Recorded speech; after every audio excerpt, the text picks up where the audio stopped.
Vous travaillez dur, vous gardez la foi, vous prenez des décisions difficiles et, malgré tout, vous avez l'impression que l'argent ne reste jamais.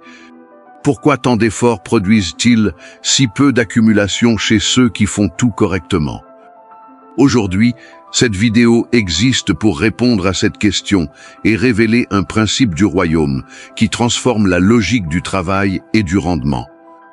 Si vous restez jusqu'à la fin, vous comprendrez pourquoi travailler davantage ne signifie pas prospérer et comment structurer des revenus avec une intelligence biblique. Il ne s'agit pas de raccourcis ni de promesses faciles. Il s'agit d'ordres, de systèmes et d'alignements qui font travailler l'argent en votre faveur sans consommer votre temps ni votre énergie. Observez attentivement, car cela explique pourquoi beaucoup produisent beaucoup et accumulent peu. En observant cette réalité de plus près, il devient clair que le problème ne réside pas dans le manque d'efforts. Bien au contraire, la majorité des personnes travaillent trop. Le véritable déséquilibre apparaît lorsque le travail n'est pas soutenu par une structure. On génère des revenus, mais on ne construit pas de base. On gagne de l'argent, mais il ne reste pas. Beaucoup croient que la prospérité est une conséquence directe de la productivité, alors qu'en pratique, elle est le résultat de l'organisation, de la direction et de décisions stratégiques. Sans structure, chaque gain dépend du prochain effort. Le temps devient le seul actif et, lorsque le temps s'arrête, le résultat s'arrête aussi. Ce schéma génère une fatigue constante et le sentiment de toujours recommencer à zéro. C'est précisément ici que le principe du royaume devient nécessaire, car il révèle que travailler beaucoup n'a jamais été synonyme de prospérer de manière durable. Lorsque ce cycle se répète suffisamment longtemps, une croyance silencieuse s'installe, l'idée que prospérer exige toujours plus d'efforts. Cette mentalité amène des personnes engagées à accepter la fatigue comme quelque chose de normal, voire de nécessaire. Travailler davantage semble devenir la seule solution possible. Le problème est que cette croyance détourne l'attention de ce qui compte réellement. Au lieu de rechercher l'intelligence et la direction, on ne recherche que l'intensité. Plus la situation devient difficile, plus on force. Moins il reste, plus on ajoute d'heures. Le royaume, cependant, n'enseigne pas une prospérité fondée sur un épuisement continu. Il enseigne le discernement, l'ordre et la croissance progressive. Tant que cette croyance n'est pas brisée, toute tentative d'avancement financier sera limitée, car l'effort remplace la stratégie et le sacrifice prend la place du principe. C'est à ce moment qu'apparaît une distinction essentielle.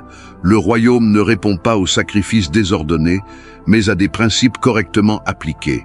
Depuis le commencement, la logique du royaume a toujours été liée à l'ordre, à la sagesse et à l'utilisation correcte des ressources. Rien ne prospère de manière cohérente dans le chaos, quelle que soit la quantité d'efforts fournis.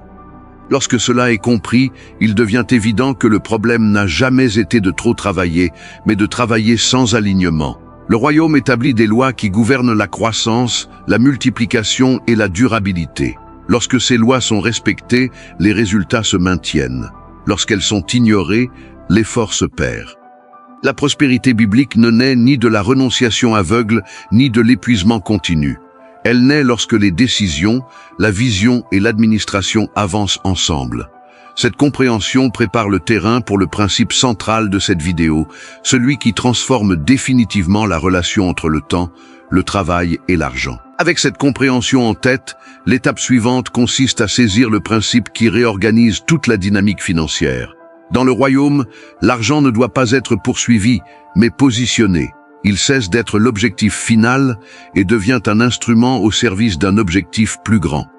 Lorsque l'argent est correctement organisé, il continue à produire même lorsque l'effort direct diminue. Cela se produit parce que l'accent n'est plus mis uniquement sur le gain immédiat, mais sur la construction de structures qui se multiplient au fil du temps. Ce principe se manifeste par la gestion, la délégation et la continuité. Des ressources bien administrées génèrent de nouvelles ressources. Des décisions conscientes créent des effets durables. Le travail cesse d'être linéaire et devient stratégique. C'est précisément ici que beaucoup se trompent. Faire travailler l'argent pour vous ne signifie pas l'absence d'effort, mais la présence d'intelligence. Cela signifie créer des systèmes qui préservent la valeur, élargissent la portée et libèrent le temps pour les décisions qui comptent réellement. En observant attentivement les récits bibliques, un schéma cohérent se répète chaque fois qu'il y a une prospérité durable. Il ne s'agit ni de chance, ni d'héritage, ni d'efforts isolés, mais d'une vision accompagnée de responsabilité. Là où il y a croissance, il y a aussi organisation, planification et administration consciente des ressources reçues. La multiplication ne se produit jamais de manière automatique. Elle répond à la capacité de gérer ce qui a déjà été confié. De petites ressources bien administrées s'étendent. De grandes ressources mal gérées se dissipent. Ce principe traverse différents contextes et personnages, révélant que la prospérité ne dépend pas du point de départ, mais de la manière dont chaque étape est conduite. Ce schéma montre que le royaume valorise la constance, la fidélité et l'expansion progressive. Il n'y a pas de saut sans base, ni de croissance sans structure. Chaque décision crée une marche, et chaque marche soutient la suivante.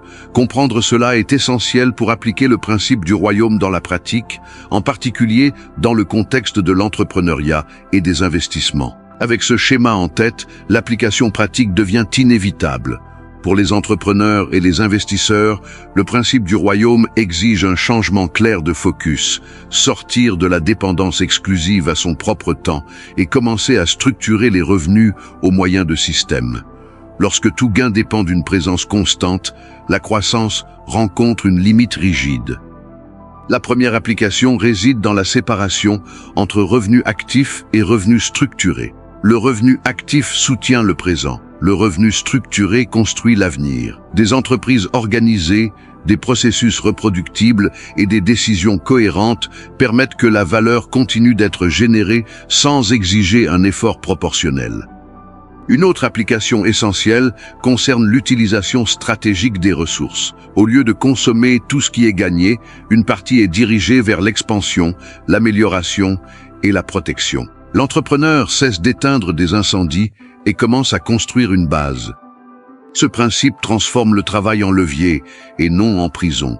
Il oriente les choix, organise les priorités et crée de la continuité, permettant que la croissance soit le fruit de la structure et non seulement de l'effort.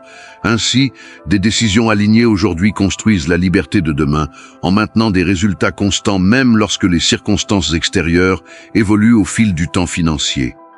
Lorsque ce principe n'est pas appliqué, la majorité des personnes finit par être enfermées dans un cycle silencieux et épuisant. On travaille intensément, on reçoit le revenu, on consomme presque tout et, en peu de temps, le processus recommence. Il n'y a pas de véritable progrès, seulement de la répétition. L'effort se renouvelle, mais la position financière reste la même. Ce cycle crée l'illusion du mouvement, alors qu'en réalité, il n'y a que de la maintenance. Le temps est échangé contre de l'argent de manière continue, sans construction de base. Toute interruption du travail interrompt également le revenu, renforçant la dépendance constante à son propre effort. Le royaume propose une logique différente. Au lieu de la répétition infinie, il enseigne la progression. Au lieu de la survie, il enseigne la multiplication. Tandis que le cycle de l'effort consomme l'énergie, le principe du royaume préserve la valeur. Reconnaître ce schéma est l'étape décisive pour sortir de la stagnation et avancer vers une prospérité qui ne dépend pas uniquement de la force, mais de la structure. Rompre ce cycle exige plus que de nouvelles stratégies. Cela exige un changement de mentalité aligné sur le royaume. La prospérité durable naît lorsque les décisions commencent à prendre en compte le long terme, et non seulement l'urgence du moment présent. Au lieu de réagir aux pressions immédiates, on apprend à choisir avec vision, discipline et cohérence. Cette mentalité réorganise les priorités. Le temps cesse d'être consommé uniquement par l'exécution et commence à être réservé à la planification, à l'analyse et à l'amélioration continue. Les ressources sont orientées avec intention, les risques sont évalués et chaque pas est donné avec conscience de l'impact futur. Dans le royaume, la croissance n'est pas un événement isolé, mais un processus construit par des choix répétés. Lorsque l'esprit change, le comportement suit. Et lorsque le comportement s'aligne sur les principes, les résultats cessent d'être instables et deviennent durables, créant une prospérité qui demeure, grandit et se renforce. En réunissant tout ce qui a été vu jusqu'ici, une vérité devient claire. Dans le royaume, la prospérité n'est pas le résultat d'un effort désordonné, mais d'une structure bien construite. Travailler beaucoup n'a jamais été le problème. Rester prisonnier d'un modèle sans continuité est le véritable obstacle. Lorsque les principes remplacent l'improvisation, l'argent cesse d'être un fardeau et devient un outil. Cet enseignement redéfinit la relation entre le travail, le temps et les ressources. Il ne s'agit pas de chercher plus de précipitation, mais plus de direction. Il ne s'agit pas de gagner plus rapidement, mais de mieux organiser ce qui passe déjà entre vos mains. À partir de cette compréhension, chaque décision devient stratégique. Et c'est précisément ce changement qui sépare ceux qui travaillent simplement de ceux qui construisent une prospérité consciente et durable.